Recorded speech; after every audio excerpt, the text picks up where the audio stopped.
अध्यक्ष महोदय, आपने मुझे 293 पे अपना मत रखने का मौका दिया, इसलिए धन्यवाद।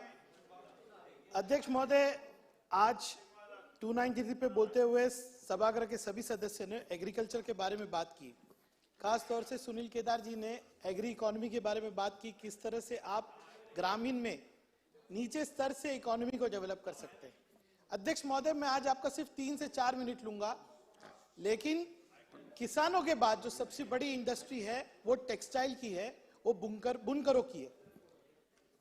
अध्यक्ष महोदय, इस महाराष्ट्र को 1857 के गदर के बाद, पहली आजादी की लड़ाई के बाद उत्तर प्रदेश के लोगों ने आकर इस महाराष्ट्र की मिट्टी को अपना प्रदेश बनाया।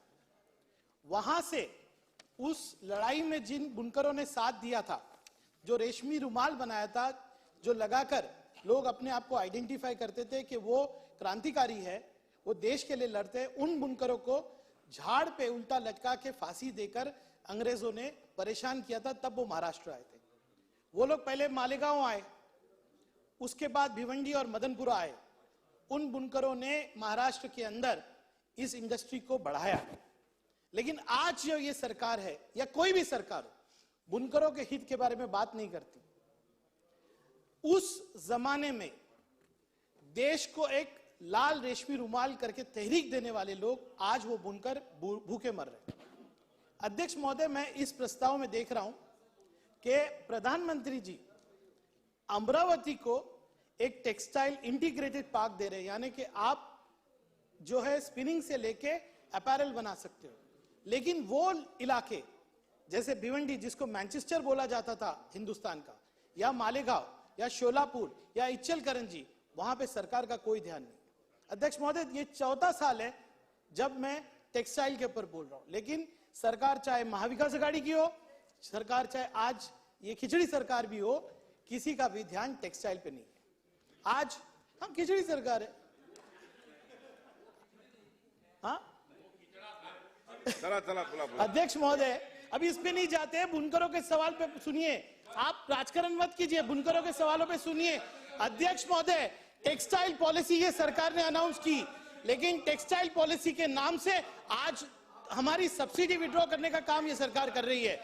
अध्यक्ष महोदय, आप मुझे बताइए, टेक्सटाइल पॉलिसी बनाते वक्त बुनकरों का जो एक मिनिट, त्यांची हरकत आहे केदार साहेबांची। सुनील जी बोलिए, सुनील जी बोलिए। काय हरकत है?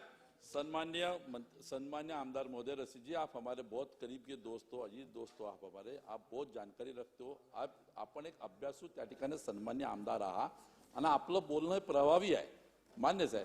पण माझी आपल्याला व्हिडिओच विनंती की आपण आपल्या भावना व्यक्त करा, पण कृपा करून महाविकास आघाडीच्या सरकारनं टेक्सटाईलवर काही केलं नाही हे आपण जे म्हणता, माझी विनंती आपल्याला आहे की एक मिनिट, माझी विनंती आपल्याला आहे की ह्या महाविकास आघाडीच्या 2.5 वर्षाच्या कार्यकाळामध्ये जवळजवळ 1.5-2.5 वर्षे कोरोनामध्ये गेलं। उर्वरित काळामध्ये पण त्या कोरोनाच्या काळामध्ये सुद्धा सन्मान्य सभापती इथे बसलेले आहे। कापूस टेक्सटाईल संबंध कापसासोबत आहे आणि त्यावेळेस कापूस खरेदीची भूमिका त्यावेळेच्या सरकारनं कोविड असतानाही स्वतःची जिम्मेदारी समजली। कमी किमतीने विकल्या जात होत्या, त्यावेळेस शासनाने खरेदी शेतकऱ्याला वाचवलाय, केलं नाही असं म्हणू नका। महोदय, मुझे खुशी है सुनील केदार जी ने खुलासा किया, लेकिन सुनील केदार जी, मैं आपसे वादा करता हूं, जब फिर एक बार महाविकास आघाड़ी की सरकार आएगी तो आपसे हक से मांगकर टेक्सटाइल इंडस्ट्री के लिए और ज्यादा सुविधा हम लेंगे। अध्यक्ष महोदय, मेरा 2 मिनटों में मैं अपनी बात रखना चाहता हूं। टेक्सटाइल इंडस्ट्री जो है पूरी तरह से पावर के ऊपर डिपेंडेंट है, और पावर के ऊपर डिपेंडेंट होने की वजह से अगर आप हमारी सब्सिडी ले लेते हो तो ये पूरी इंडस्ट्री कोलैप्स हो जाएगी। और मैं आपसे कहना चाहता हूं कि आज भिवंडी जैसे शहर के अंदर टोरेंट पावर कंपनी जो आई है, वो आज हमारे छोटे छोटे पावर लूम्स को बंद करती है। अध्यक्ष महोदय, सब्सिडी 27 HP के ऊपर है, लेकिन अगर एक यूनिट भी अगर वो गरीब एक्स्ट्रा कंज्यूम करता है तो ताला लगाने टोरेंट पावर कंपनी आ जाती है। मेरा एक सवाल है सरकार से कि सरकार प्राइवेटाइजेशन सिर्फ भिवंडी में क्यों करती है, मालेगांव में क्यों करती है, मुमरा में क्यों करती है, नागपुर में क्यों नहीं करती? अध्यक्ष महोदय, ये तीनों माइनॉरिटी के शहर है, यहां पे सरकार गरीबों को पुलिस का डंडा दिखा सकती है, इसके लिए प्राइवेटाइजेशन कर रही है। लेकिन आज टोरेंट पावर कंपनी ने एक पूरी इंडस्ट्री, जो पावरलूम इंडस्ट्री, उसको खत्म कर दिया। अध्यक्ष महोदय, मैं पावर पे विस्तारित बोलूंगा, लेकिन आज आपके माध्यम से सिर्फ 2 सवाल इस सरकार से करता हूं कि आपकी सरकार आके 1 साल हो गई, आपने टेक्सटाइल के लिए क्या किया? आज आपसे कहूं, एक मेरा दोस्त है जलगांव से, वो भिवंडी आया और 100 करोड़ की एक अच्छी कंपनी एस्टैब्लिश की उसने। पावर लूम में एक बड़ा अच्छा व्यवसाय उसने डेवलप किया। मैं उस भाई से बात कर रहा था, वो कह रहा है मैं सूरत शिफ्ट कर रहा हूं। क्या ये सरकार टेक्सटाइल पॉलिसी को इसलिए डिले कर रही है कि हमारी इंडस्ट्री सूरत चले जाए? क्या ये सरकार इसीलिए बुलेट ट्रेन बना रही है कि यहां पर बैठकर व्यवसाय जो है पूरे सूरत में चले जाए?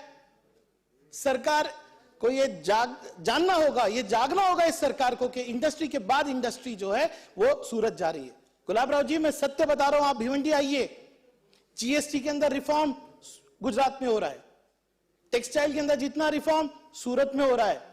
मैंने तो यहां चैलेंज किया कि अगर हमको हाथ पकड़ के आप साथ दोगे ना, हम चाइना को पीछे कर देंगे। लेकिन आज ये सरकार हमको सूरत और गुजरात के सामने झुकने लगा रही है। रोकिए इसको, पावरलूम इंडस्ट्री चले जाएगी और फिर कोई भी नौजवान भिवंडी, मालेगांव और इच्चलकरंजी से खड़े होकर व्यवसाय नहीं करेगा, वो वहां पर जाके सूरत में दूसरों के लिए काम करेगा, मराठी मानुस वहां चले जाएगा। सर, मैं बड़े दर्द के साथ बोल रहा हूं।